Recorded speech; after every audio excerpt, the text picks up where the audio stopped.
नमस्कार दोस्तों, आज एक महत्वपूर्ण टॉपिक जो आधुनिक भारत के इतिहास का एक कहा जाए कि भारतीय राष्ट्रीय आंदोलन में एक नया मोड़ देने वाला टॉपिक है, जिसको हम लोग रॉलेट एक्ट के नाम से जानते हैं। आज के इस टॉपिक वीडियो में हम लोग समझेंगे टॉपिक के बारे में कि रॉलेट एक्ट आखिर ये था क्या, ये क्या था रॉलेट एक्ट। इस एक्ट ने आखिर इस एक्ट में क्या थी जिसके कारण इतना बड़ा एक कहा जाए जन आंदोलन उभर करके सामने लोगों के बीच आया, इसके बारे में हम लोग समझेंगे। ये कहानी शुरू होती है, ध्यान से समझेंगे और जो पॉइंट आपको लिखने लायक होगा उसको आप नोट करते चलेंगे।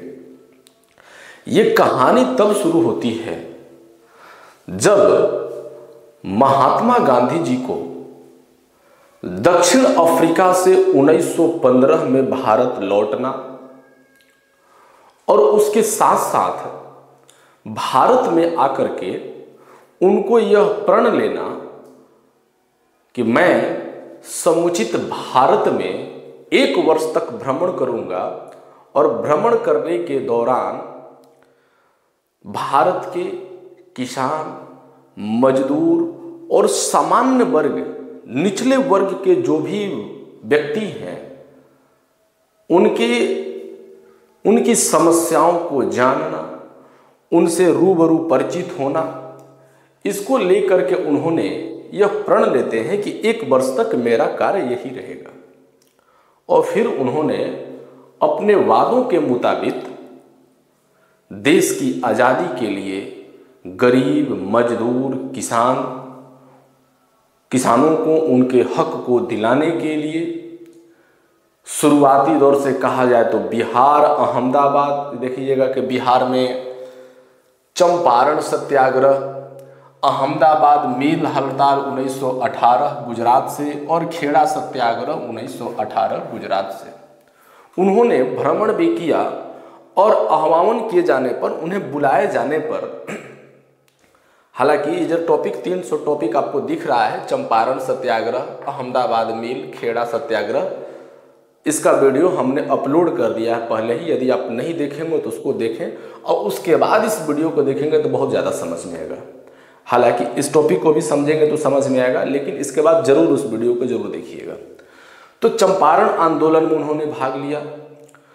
उसके बाद वो अहमदाबाद चले गए, जो मिल हड़ताल में, यहाँ पर चंपारण सत्याग्रह की कहानी हमने बताई थी कि यहाँ पर किसानों को ब्रिटिश सरकार द्वारा इस प्रकार से दबाया गया था, जिसके बारे में हमने बताया है कि 3 कठिया प्रथा, नील की खेती के बारे में कहा गया था कि आपको 3/20 यानी 1 बीघे में 3 कट्ठा आपको नील की खेती करनी। ये कहानी आपको उसमें मिल जाएगा, वीडियो में देखेंगे तो यानी कि ये समस्याओं से बिहार के किसानों को महात्मा गांधी ने उबारा।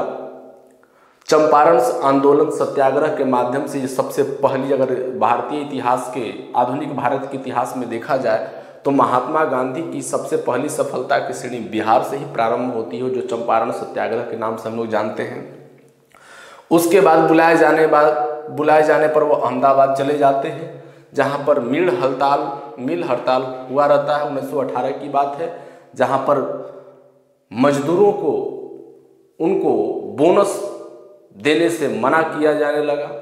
कम बोनस देने की बात थी, जिससे लोग हड़ताल किए हुए थे, उनकी भी समस्याओं को जाकर उन्होंने वहाँ पर सबसे पहला उन्होंने भूख हड़ताल किया।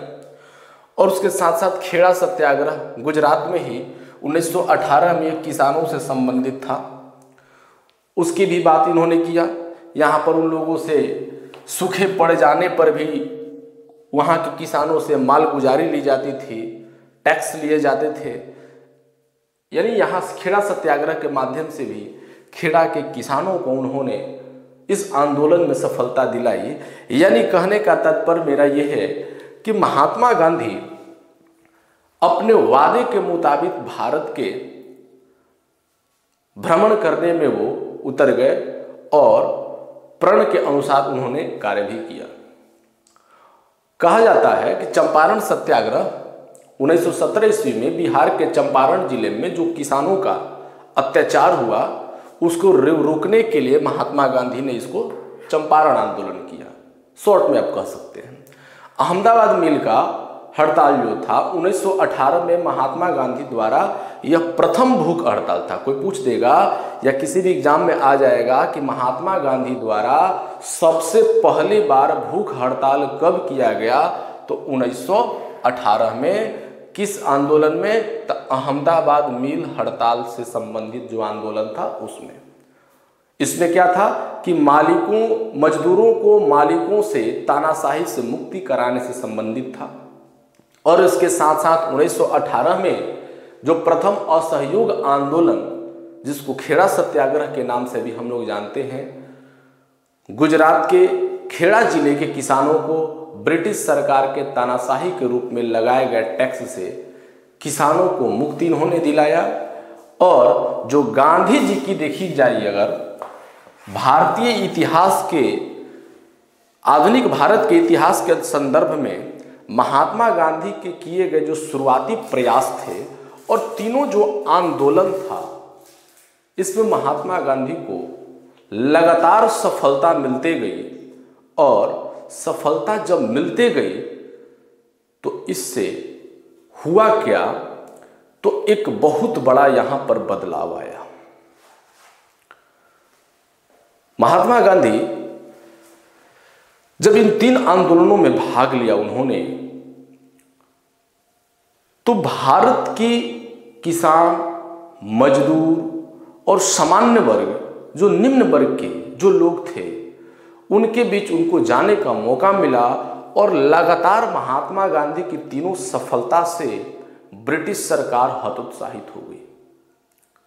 ब्रिटिश सरकार देखिए कि भारतीय लोगों के अंदर जो पहले राष्ट्रीयता की भावना उतनी नहीं थी, अचानक राष्ट्रीयता की भावना क्रांतिकारी के रूप में उभरता हुआ नजर आया।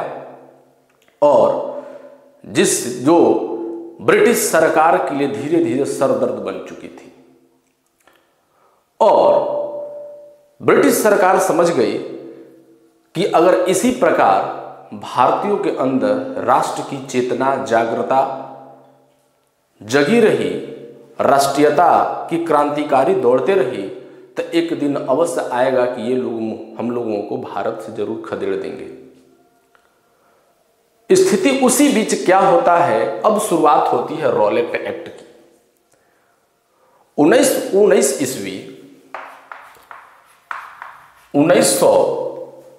ईस्वी का वर्ष भारत के लिए अगर कहा जाए अत्यंत ही शोचनीय एवं असंतोष का वर्ष था। देश में राष्ट्रीयता की भावना तथा क्रांतिकारी गतिविधियों को कुचलने के लिए ब्रिटेन को पुनः शक्ति की आवश्यकता थी। ब्रिटिश सरकार को शक्ति की आवश्यकता थी, क्योंकि लगातार 3 सफलता यहां मिल चुकी थी। ब्रिटिश सरकार, सैनिक हतोत्साहित थे और भारत के रक्षा अधिनियम की शक्ति समाप्त, प्रायः की अगर कहा जाए कि समाप्ति ही हो चुकी थी। इसी संदर्भ में सरकार ने सर सिडनी रॉलेट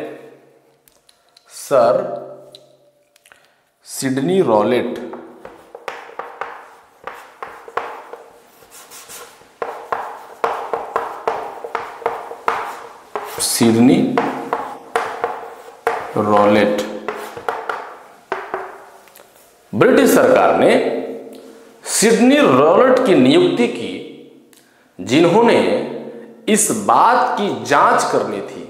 इसको नियुक्ति इसलिए किया गया था, इसको एक जांच करने का इसको एक अधिकार दिया गया कि तुम जांच करके ये बताओ कि भारत में क्रांतिकारी गतिविधियों का माध्यम से सरकार के विरुद्ध करने वाले जो षड्यंत्र जो हो रहे हैं वो कहां तक फैले हुए हैं। हालांकि भारतीय तो ब्रिटिश शासन के खिलाफ आंदोलन शुरू कर ही दिए थे। उसी की जांच के लिए सर सिडनी रॉलेट की नियुक्ति की गई थी और कहा गया कि ये षड्यंत्र कहां तक विस्तृत फैला हुआ है, ये जांच करके बताओ, और जांच ही नहीं करो, उसके साथ साथ उस षड्यंत्र से निपटने के लिए किस प्रकार के कानून की आवश्यकता है, इसको भी बताओ। इस संबंध में सर सिडनी रॉलेट की समिति ने जो सिफारिश की, उसी को रॉलेट अधिनियम या रॉलेट एक्ट के नाम से जाना जाता है। रॉलेट एक्ट या रॉलेट अधिनियम भी कहते हैं इसको, इसी को नाम से जाना जाता है। सिफारिश किसकी थी? सर सिडनी रॉलेट की, इसका पूरा नाम था। इस एक्ट के अंतर्गत एक विशेष न्यायालय की स्थापना की गई, जिसमें उच्च न्यायालय के 3 वकील थे, और यह न्यायालय ऐसे साथियों को मान्य कर सकता था जो विधि के अंतर्गत मान्य नहीं थे।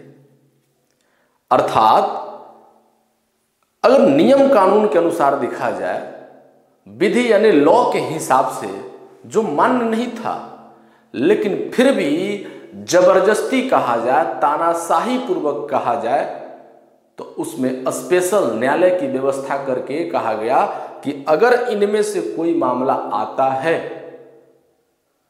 तो मानना बाध्य है लोगों को। और उस प्रकार के अगर निर्णय लिए जाते हैं इन माध्यम, न्यायालय के माध्यम से, वकीलों के माध्यम से, तो उस निर्णय के विरुद्ध भी अपील नहीं की जा सकती है। मतलब कि अगर आपको उससे कोई समस्या हो रही है तो आप कोर्ट का दरवाजा नहीं खटखटा सकते हैं, आपको अपील करने का अधिकार ही नहीं है। न्यायालय द्वारा बनाए गए नियम के अनुसार प्रांतीय सरकारों को बिना वारंट के तलाशी, गिरफ्तारी तथा बंदी प्रत्यक्षीकरण के अधिकार को रद्द करने आदि की शक्तियां दे दी गई। बिना वारंट के, जैसे सामान्य स्थिति में नियमतः यदि वारंट जारी करके ही किसी दोषी को या तो उसको अरेस्ट किया जाता है या उसकी तलाशी ली जाती है, वारंट जारी किए जाते हैं उसके लिए कोर्ट द्वारा, लेकिन ये सब शक्तियां समाप्त कर दी गई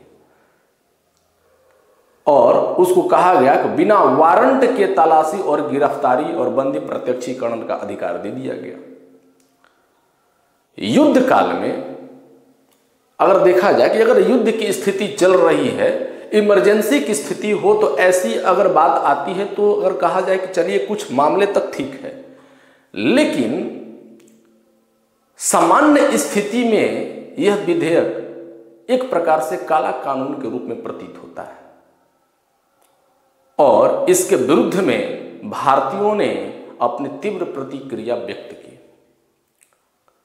रॉलेट एक्ट के विरुद्ध सत्याग्रह यानी प्रथम जन आंदोलन था, कहिए तो इसको प्रथम जन आंदोलन के नाम से भी जानते हैं।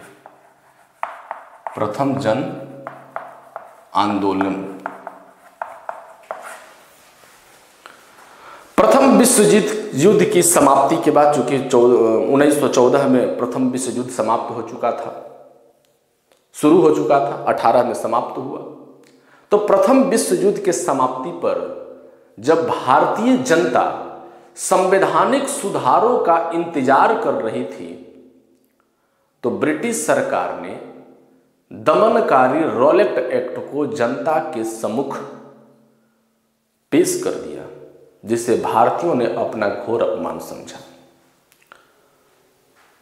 उस समय कानून बनाने की प्रक्रिया की मांग चल रही थी कि हम अपना संविधान कैसे बनाएंगे।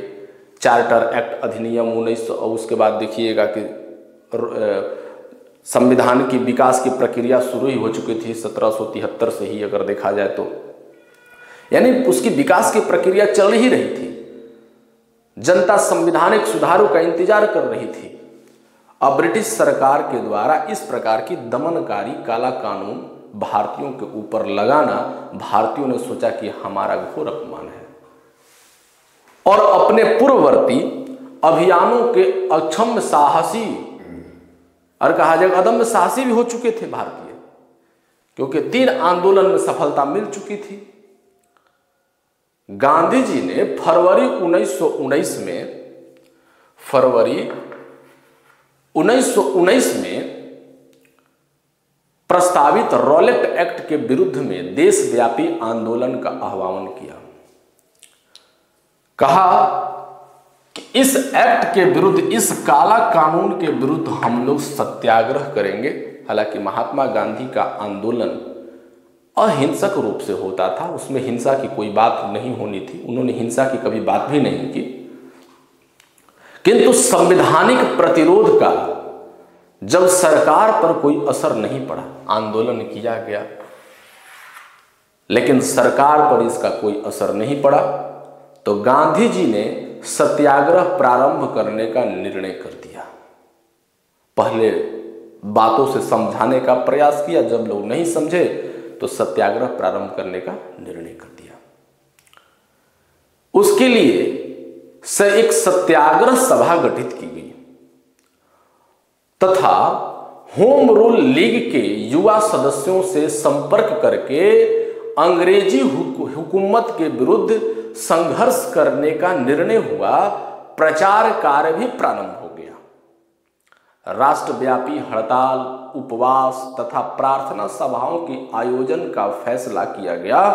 इसके साथ ही कुछ प्रमुख कानून की अवज्ञा तथा गिरफ्तारी देने की योजना भी बनाई गई सत्याग्रहियों के माध्यम के द्वारा।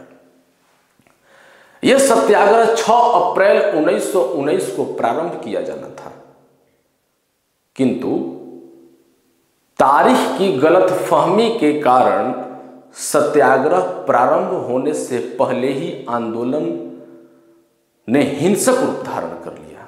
यानी अभी आंदोलन शुरू हुआ ही नहीं था मुख्य रूप से सत्याग्रह, लेकिन पहले ही यह हिंसात्मक रूप धारण कर लिया। हिंसा का जो स्थिति था, कोलकाता, बॉम्बे, दिल्ली, अहमदाबाद इत्यादि स्थानों में बड़े पैमाने पर हिंसा हुई तथा अंग्रेज विरोधी प्रदर्शन भी किए गए। प्रथम विश्व युद्ध के दौरान सरकारी दमन, बलपूर्वक नियुक्तियां तथा कई कारणों से त्रस्त जनता ने पंजाब में हिंसात्मक प्रतिरोध प्रारंभ कर दिया और स्थिति अत्यंत विस्फोटक हो गई। उसी समय अमृतसर, जो पंजाब का एक शहर है, अमृतसर और लाहौर में तो स्थिति नियंत्रण पाना इतना मुश्किल हो गया, तब मजबूर होकर सरकार को सेना का सहारा लेना पड़ा। गांधी जी ने पंजाब जाकर के स्थिति को सुधारने संभालने का बहुत प्रयास किया, किंतु उन्हें मुंबई भेज दिया गया। पंजाब जाने नहीं दिया गया, उनको मुंबई भेज दिया गया। उसके बाद 13 अप्रैल 1919 ईस्वी को अंग्रेजी सरकार का वह बर्बरता और घिनौना रूप सामने आया जिसने भारतीय स्वतंत्रता आंदोलन के इतिहास में एक रक्त रंजित धब्बा लगा दिया, जिसे हम लोग जालियांवाला बाग हत्याकांड के भी नाम से जानते हैं। आज के लिए इतना ही, फिर हम लोग अगले क्लास में जालियांवाला बाग हत्याकांड टॉपिक पर मिलेंगे। Thank you.